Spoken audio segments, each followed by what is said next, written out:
एक समय की बात है। एक साहूकार रहता था। उसके 7 बेटे थे। सभी बेटों के बाद एक बेटी हुई। बेटी बहुत प्यारी थी। साहूकार और उसकी बहुएं बेटी को बहुत लाड़ प्यार करते थे। वो उनके घर आई एक परी थी। बेटी बड़ी हुई तो उसकी शादी धूमधाम से हुई।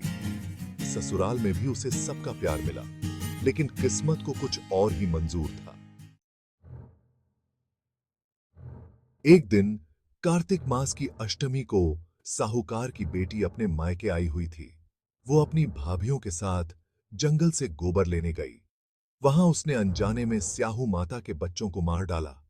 स्याहू माता क्रोधित हो गईं। उन्होंने साहूकार की बेटी को श्राप दिया, तुमने मेरे बच्चों को मारा है, अब तुम्हारे भी संतान नहीं होंगे।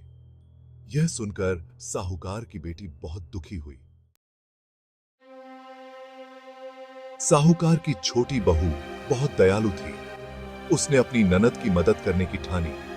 वो जंगल में गई और स्याहू माता से क्षमा मांगने लगी। छोटी बहू ने स्याहू माता से कहा, हे माता, मैंने कभी कोई पाप नहीं किया।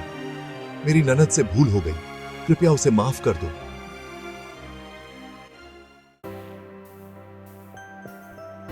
स्याहू माता छोटी बहू की भक्ति देखकर प्रसन्न हुई। उन्होंने एक गरुड़ पंखनी दी और कहा, इसे अपनी ननद को देना, इससे उसके घर बच्चे होंगे। छोटी बहू ने खुशी से गरुड़ पंखनी अपनी ननद को दी।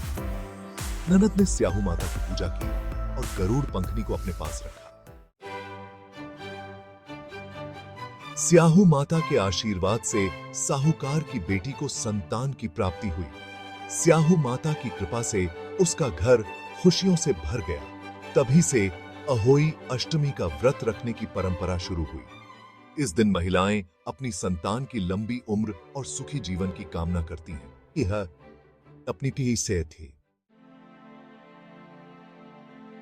अहोई अष्टमी का व्रत हमें प्रेम, त्याग और समर्पण का संदेश देता है। यह व्रत हमें सच्ची भक्ति का महत्व बताता है। यह व्रत हमें सिखाता है कि सच्चे मन से की गई प्रार्थना कभी खाली नहीं जाती।